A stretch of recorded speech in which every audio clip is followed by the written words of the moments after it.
जो आपने मेरे को प्रश्न किया था तो डॉक्टर साहब से आपने दूसरा प्रश्न डॉक्टर साहब से किया, पहले प्रश्न के बारे में मैं ये कहूंगा कि अगर सेपरेटिस्ट डायलॉग प्रोसेस में पार्टिसिपेट करें तो लॉजिक ही उनके प्रेशर का रिपीट हो जाता है।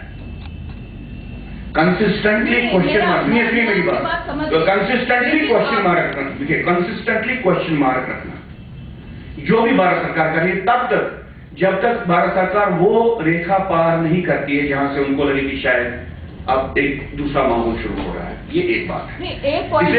इसमें लॉजिक तो मुशर्रफ प्लान मैं पहली बार जो आपने कहा ना कि इसमें मैं क्यों बोल रहा था कि ये एक लॉजिकल बात हो सकती है। जब हमने ये बात कही, हमने एक एप्लीकेशन बताया, हमको नहीं मालूम है कि इंटरलॉकर्स का क्या कर रहे हैं, लेकिन हमने एक पस मंजर में आपको अपनी जो अपने हमारे दिल में शक है, भय है कहीं पे, वो आपके सामने रखा। ये हमारी रिस्पॉन्सिबिलिटी भी है।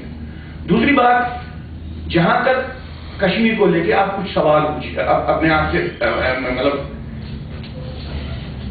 मिर्जा असलम में जो पाकिस्तान के former chief of army staff थे, वो कहते हैं आइडियलॉग हैं उनकी आर्मी के, वो ऑन रिकॉर्ड रहे हैं कि अगर कल को आजादी भी होगी और ऑटोनॉमी भी होगी, गिलानी साहब इसका सपोर्ट करेंगे। गिलानी साहब का वैल्यू इतना ही नहीं है जितना भारत सरकार समझती है कि वो हर एक रिकंसिलिएटरी अटेम्प्ट को डिफीट करेगी।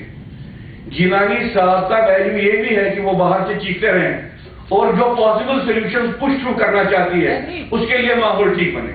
इसलिए जब हम in the context of separatist politics जब हम बात करते हैं, engagement there appointment can't we see that in that perception ये एंगेजमेंट, ये बात उठती ही नहीं।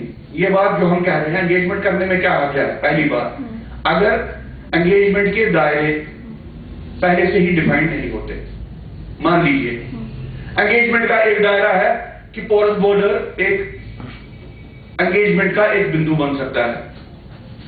एंगेजमेंट का एक डिफाइंड ये है कि भाई शेयर सॉवरेनिटी एक पॉसिबल मीटिंग पॉइंट बन सकता है। एंगेजमेंट का एक ये बनता है कि भाई डिमिलिटराइजेशन हो जाए।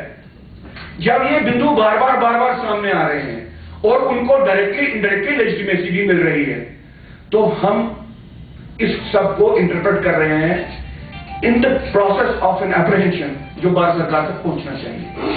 एंगेजमेंट को करनी है नहीं करनी ठीक है, लेकिन अगर हमारा होम मिनिस्टर ये कहे कि भाई इंटरलॉक्यूटर्स को ये इजाजत है कि वो पाकिस्तानी एम्बेसी को ब्रीफ करे, समझ में नहीं आ रहा है ना। अगर हमारे होम मिनिस्टर साहब ये बोले हैं कि इंटरलॉक्यूटर्स की कोई रेडलाइन नहीं है, इसका क्या मतलब निकाल सकते हैं? रेडलाइन नहीं है मतलब हम कुछ भी डिस्कस कर सकते हैं।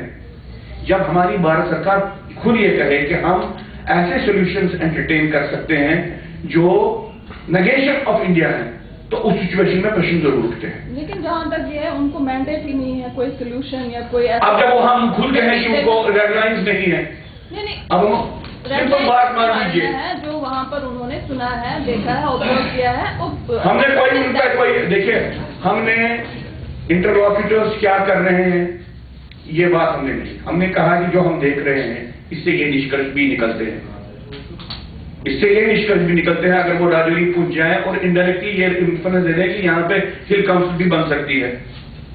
अगर वो इनडायरेक्टली ये बात कहे तो इसका मतलब कुछ और भी हो सकता है कि वो डिवीजन ऑफ जम्मू भी कहीं पे एंटरटेन कर रहे हैं। ऐसी बातें अगर ट्रायल बैलेंस के रूप में ऑफिशियल डेलीगेट्स बोलते हैं तो रैशनलाइज नहीं होता ऑफिशियल लेवल पे।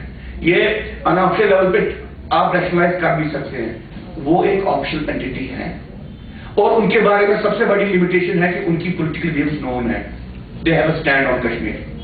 जब वोहरा साहब यहाँ पे आए थे वो ब्यूरोक्रेट थे, कश्मीर के बारे में उनकी क्या सोच है इसके बारे में हमको नहीं मालूम था। जब पंत साहब आए थे उस वक्त उनकी पोजीशन क्लियर नहीं थी।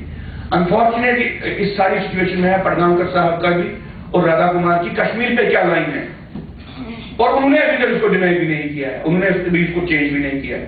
इसलिए जब हम प्रश्न पूछते हैं उस पस मंजर को भी ध्यान में रखते हैं, हम कहीं पे इंडाइट नहीं कर रहे हैं लेकिन हमारे मन में क्या चल रहा है उन तक पहुंचा रहे हैं।